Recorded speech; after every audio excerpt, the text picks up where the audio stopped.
प्रस्तावित mega steel plant पाई एकर पिछा 25 कोटी टंका पाई दाबी कले ग्रामवासी। पाटना ब्लॉक रे मेगा स्टील प्लांट पाई तृतीय ग्रामसभा रेंगाड़ बेड़ा शाल पाखपड़िया आज अनुष्ठित होईछि। मौजार मोट 38 एकर 620 डिसिमिल घरोई जमी अधिग्रहण नहीं लोकंक ठारो ग्रामसभा रे मत ग्रहण करा जायथिला। उपस्थित ग्रामवासी सेमानकर प्रमुख 34 दफा दाबीगुड़िक मध्य जातीय राजपथ ठारू 1 किलोमीटर परिधि मध्य जमीर एकर पिछा 75 कोटी टंका दाबी सह वृद्धा वृद्ध अकर्मण्यଙ୍କ ପାଇଁ भत्ता व्यवस्था, युवक युवती कारखाना प्रतिष्ठा पूर्व तालीम प्रदान और चाकरी आदि अंतर्भुक्त। ग्रामसभा सरपंच हेमलता नायक सभापतित्व एडीएम रवींद्र कुमार प्रधान, समिति सभ्य मनोज कुमार महांत, स्थानीय वार्ड मेंबर पाटना तहसीलदार अश्विनी कुमार नायक, पाटना बीडीओ मानस कुमार दंडपाट, जमी अधिग्रहण अधिकारी कृष्ण किशोर पात्र प्रमुख जोग देइथिले। गंडगोल को आखि आगे रखी सभास्थल विभिन्न प्रवेश पथरे पुलिस फोर्स मुतयन होइथिले। आईन श्रृंखला पाई उपजिलापाल Umashankar Dalai, additional SP Snehasi Sahu, Champua SDPO Rashmiranjan Sahu, Ghatgaon SDPO Bijay Krishna Mahapatra, Sarpada BDO Ranjit Mahanta, Patna अतिरिक्त तहसीलदार शरण कुमार जेना, तुरुमुंगा थाना अधिकारी दीप्तिरंजन साहू, पाटना थाना अधिकारी किरण प्रसाद साहू, हेडक्वार्टर इंस्पेक्टर मानस कुमार महाकोट, चंपुआ थाना अधिकारी स्वरूप रंजन नायक प्रमुख उपस्थित रही आईन श्रृंखला पाई तदारख करथिले। आपण माने जानिसंती आज आमे जो 5 MTPA mega steel plant Keonjhar जिला हेबा जाउची से उपलक्षे जहाँ आमर पॉलिसी अनुसार आज रेंगाड़पड़ा ग्राम रे सेमना पंचायत अंडर तो ग्रामसभा आमर अनुष्ठित होबार थिला। शेड्यूल अनुसार आज ग्रामसभा है। आपण माने समस्ते मीडिया बंधु माने उपस्थित थिले। आपण माने आरंभ शेष पर्यंत जे आज ग्रामसभा जो है ए लोक से मतामत रखिले एवं सेमाने मध्य तांकर जो दाबी पत्र देइछन्ति कि बेला गोटे इंस्टीट्यूट करा जाऊ, लोकंकर चाकरी कथा कहा जाऊ, जमीर मूल्य वर्धित आकार दिया जाऊ, जीवन जीवा कथा अछि।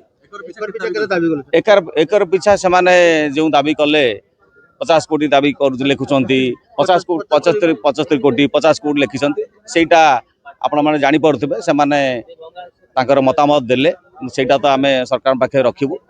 विगत दिन मानका मध्य 10 कोटी कथा कहूतिले किंतु जहाँ अच्छी सरकार नीति अनुसार जमीर मूल्य केते आपण माने जानुथिबे से अनुपात आम निश्चय देवु। किंतु जेहेतु सेमानकर जमी सबुदिन जाऊँगी से गोटे दाबी रखुंट से रखुचु सरकार पाखे पेश करू।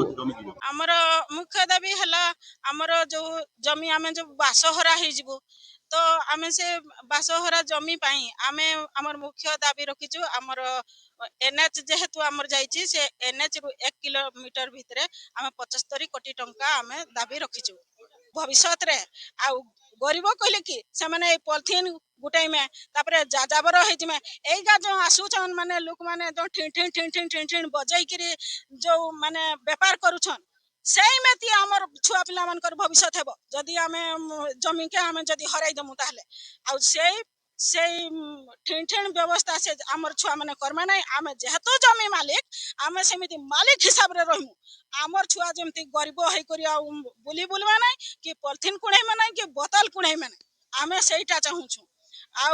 आमर दाबी तो बहुत किसी रखी जदि लोक मान दाबी जदि सब पूरण करा जाए आ प्लांट हवार किसी असुविधा नहीं। जेहेतु आमर माननीय मुख्यमंत्री लोक मुख्यमंत्री ये अंचल पुओ समस्त भरसा कर चली से केवे भरसा भी तोड़े ना से अनुसार सब जिन सुरखुर हे।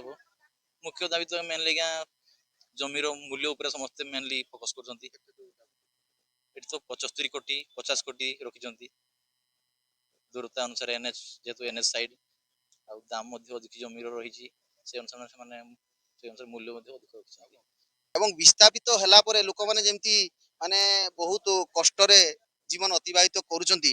अन्य जो देखुचंती प्लांट होउची से माने जाईकी प्लांट द्वारा बसुचंती सेमती जेमती ये होउनो आगो को जेमती हमरो सरकार पाखर सरकार मोहन माझी अछंती लोकंकर सरकार से लोकंक कथा सुनंतु तांकर दुख बुझंतु ए हला हमरो माने कामना। केन्दुझर पाटनारू दशरथ बारिक रिपोर्ट स्वतंत्र ओडिशा लाइव।